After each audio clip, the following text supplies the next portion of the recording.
Hello everybody, in this tutorial I'll show you how to get the empty water jar in 7 Days to Die. Before we begin, make sure to like and subscribe and notification bell so you don't miss out any of my new uploads.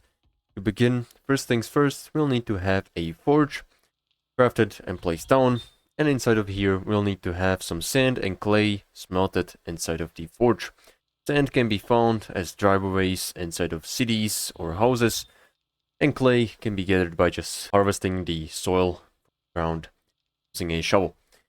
Place these materials inside of here, turn it on with some wood, and once it's done smelting enough of these materials, we can go ahead and select the empty water jar recipe and go ahead and craft it.